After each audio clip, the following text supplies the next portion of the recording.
Hello world! I want to start off this video with saying how much I'm grateful for all the support I'm getting, especially for the series. I decided to do more, more of a real football stuff because I think that's important that we actually stop and try to connect this game to real world. This series helps me do some research where I'm more appreciative of the players, and also at the same time I want to do something with this. I want to educate both myself, and if it's just for myself, hey, I'm happy. But I would like to maybe educate people on Russian football because we're not the best known football league out there. And it makes sense. The quality is not the best most of the times.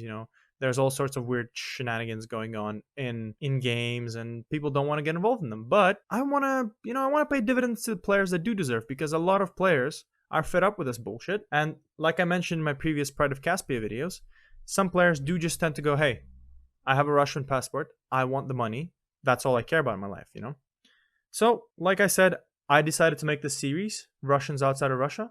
The first episode that you've seen, thank you for all the support. I really appreciate it. And anyways, just thank you for your support. And if you do like this one especially, hey, give us a like, subscribe. I'll be doing more football stuff.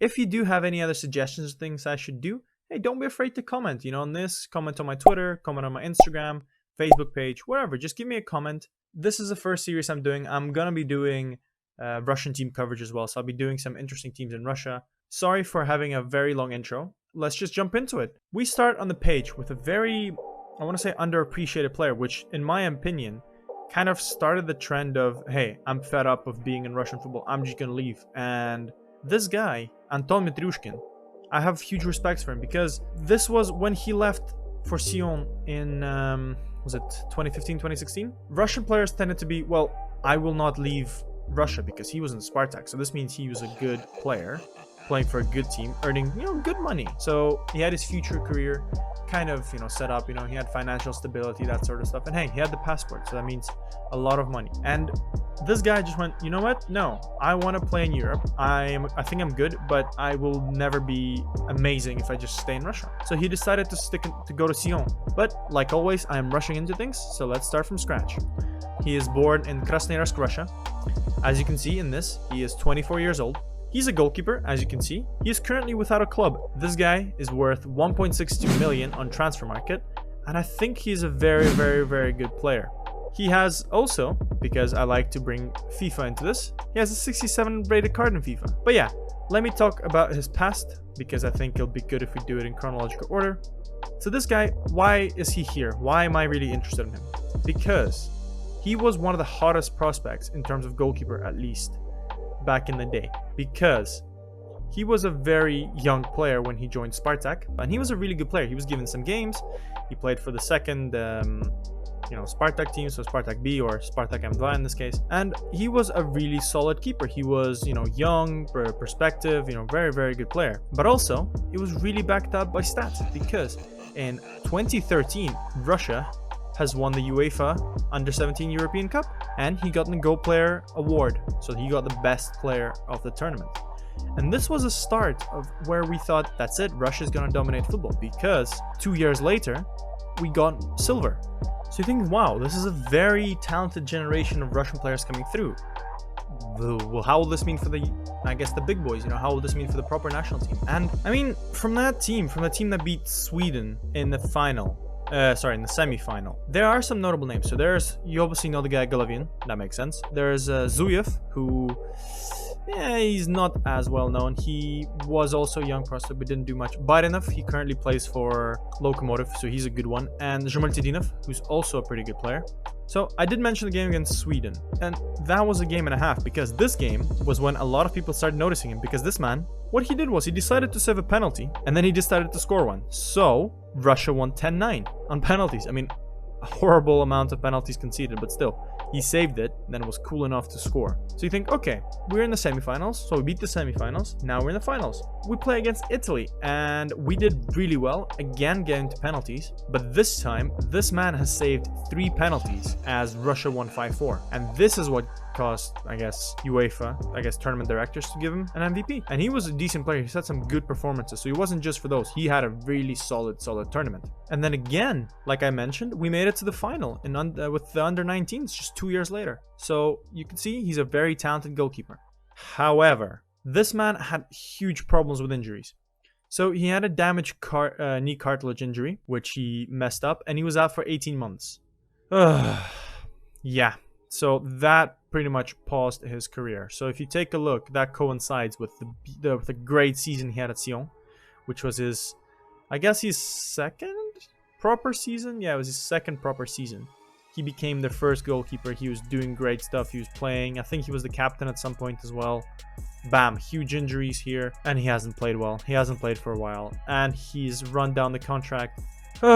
Sad things, but I guess let's mention the games that he has played this season. So this man, for Sion this season, has played 8 games and conceded 18 and had 1 clean sheet. So yeah, it sounds like horrible stats, and don't forget, he recently came back from an injury, from a very, very, very long injury. But also doesn't excuse the amount of goals he conceded. However, also Sion is not the best team, as they finished quite low down the table. They were very close to getting relegated. And yeah, so as I mentioned, he was injured for 18 months with damaged knee cartilage. Man, 18 months without football, especially for a young player, is quite a lot.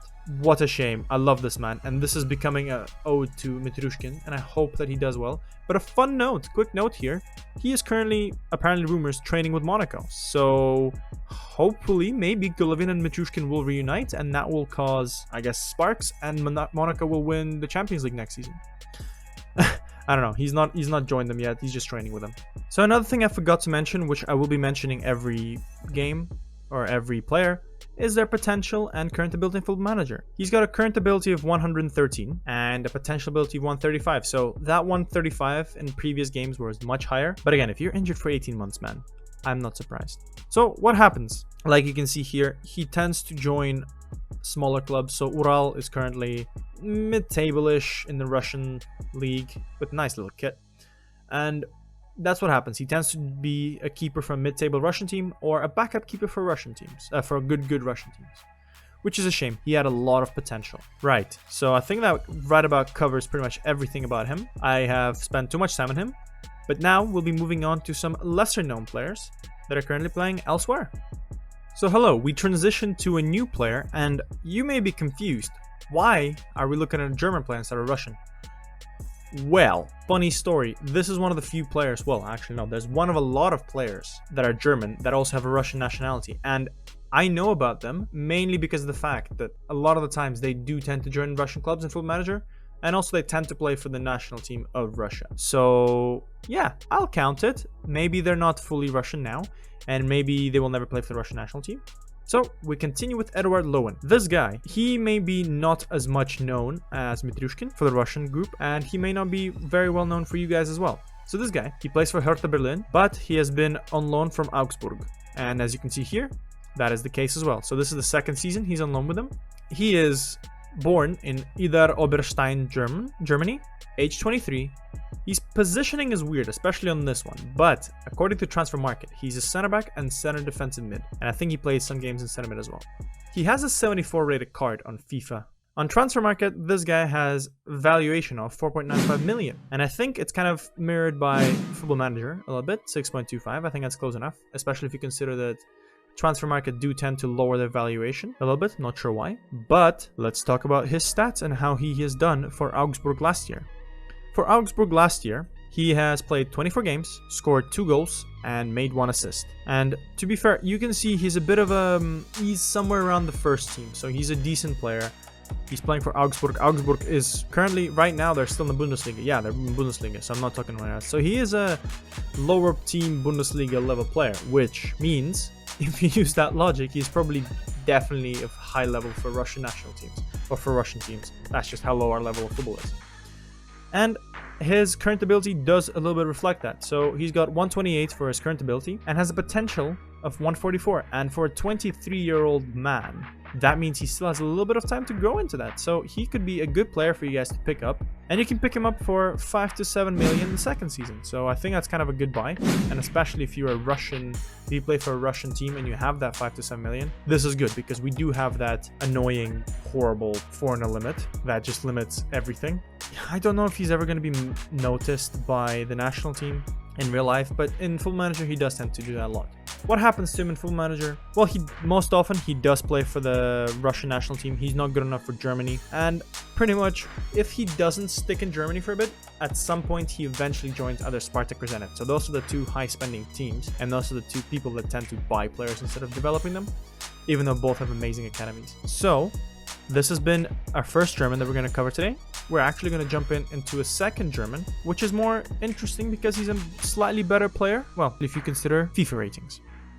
And we are back for a new German, but this one is different because he actually, according to Football Manager, he's eligible for 3 nations. So he is German, he also has a Russian nationality and Uzbek nationality. So let's go from start again. So he is born in Almalık, Uzbekistan. He is age 23, but in Football Manager is 24 because it's a year ahead, don't forget. Like I mentioned, he is German, Russian, and Uzbek national. That means he's eligible for all 3 teams. He plays in center back, and like I mentioned previously, he got 76 rated card on FIFA. Again, this one is another interesting player because he does tend to go to Russian teams, and he's another great buy for Russian teams. I like him. I think he's a good player, he's a good center back, but this guy is more of a first team player, so I think Football Manager does underrate him slightly because they think he is comparable with his 129 current ability and potential of 136. So the game thinks he's a smidge better than Lowen, but he has less potential. However, I realize that Hanover are in Bundesliga 2. So whatever I'm going to say next may be a bit controversial, but he plays more games and he's more of a first team player than Lowen. So in my opinion, I do like Waldemar Anton better as a player because he has played 31 games for Hanover with 1 assist and 8 clean sheets. So he mainly plays center back and he pretty much plays as a first team player. I don't know how much it reflects how good he is.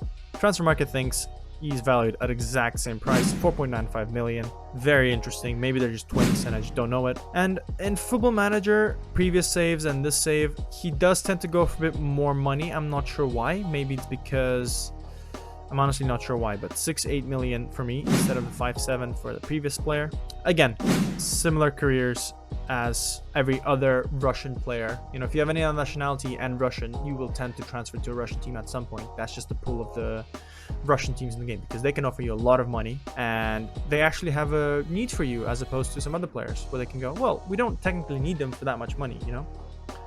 But the only difference is how it alternates is he either plays for Uzbek national team or Russia. I don't know how Russia does tend to skip on him because we don't really have that many good center backs. So currently in Football Manager, I think it's only Jikia that's amazing. There are some young players like Karpov is growing to be good and I can't think of anyone else. But Uzbekistan needs a player of his caliber and they pick him. So I think that's what happens. Currently he hasn't played yet, so that makes sense.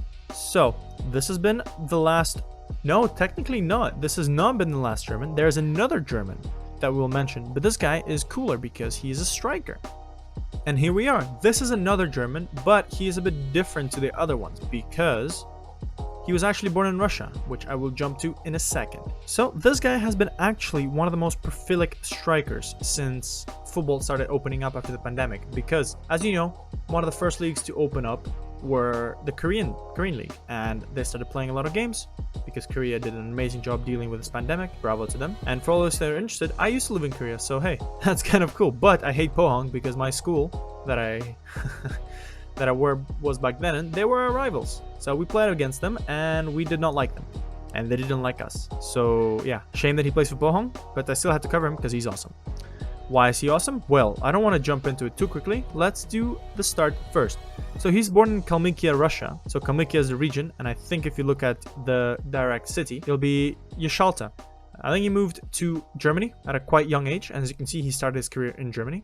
So he is a Russian man. He's got Russian-German citizenship. This guy is age 29. He is a striker, as you can see. I don't know why he played in the wing because he's quite slow, but he's a striker, and he's a decent striker. FIFA rates him as 68. He's got a 68 rated card for Pohang, which, to be fair, if they did it again this year, I think it'll be a bit higher. So on Transfer Market, he's valued at 990,000, and I think he's one of the few players that went up in value after the pandemic because he was good. He scored a lot of goals. Because the way the K-League works, they were scheduled to begin on the 29th of February and end on 4th October, but due to the pandemic, it began on the 8th of May and is going to be, running up until 8th of November. And end of last season, in 2019, he has played 13 games for them, scoring 7 goals and 3 assists, and that's pretty good. You know, I know K-League is not the biggest league, but they've got some good players and they've got some good goalkeepers. So, and it's not an easy feat to, you know, to play that well, especially for Pohang, who's not the best team. Furthermore, I think he remembered to bring his football boots with him in 2020 because when I was writing notes for this, as of 14th of July, he has played 12 games, 7 goals, and 4 assists. So he's matched his, I guess, end of season last year almost. So it's pretty much identical, except his assists are a bit better. And he's a good player. He's very good. And I've been watching his interviews. I don't think he wants to go to Russia, and I don't think he should. He should not go to Russia. Why would you want to go to play in the Russian league? Apart from money, that's the only thing. His current ability is 108 and potential ability of 110. So what happens to this man in Football Manager? Well, he typically stays with Pohang because, as you can see, he is on quite a decent wage, and for the quality of a player he is, I guess Russian, if he wanted to move to some other teams, there's not really a market for a player like him, so he does tend to stay at Pohang. Play not good, because I don't know why, but this game does not rate him. And as you can see here, it doesn't rate him at all. I honestly don't understand why. So he doesn't play too well, but to be fair, Pohang is not good. And also don't forget, I did not load this into my Valgar save, so K-League is not on it. But yeah, so he does tend to stay there until he retires, but in the interview, because he said his contract is expiring and they are talking about extending it, but he says he will be open to other teams. I think he said he wouldn't mind staying, but if he could move, why not? I think he's looking at Germany. I won't be surprised, because why not? Good football, good level of football, and for a guy of his potency up front, he's a good player. So this concludes this video. The next up will be, I'll be covering more of the young prospects, so the more younger players. So I hope you enjoyed. I hope you learned some stuff about, I guess, more Russian-y players. I will accept arguments that they're not really Russian because they're not Russian, and I doubt they will ever play for the Russian national team. But I'm taking stats off Football Manager, and they do tend to go to Russian teams, and they do tend to get Russian nationalities. So I'm not sure. Hey, and who knows, if in 5 years I'm proven right, then go back to this video, leave a like, and say you're free in the future, or from now, and will not check because I won't have YouTube back then. But yeah, so thank you for watching. Like I said, next video will be about the hot prospects. This has been Russians outside of Russia. I hope you enjoyed, and I will see you in some more Football Manager stuff and other cool stuff that I'm coming up with. Bye guys.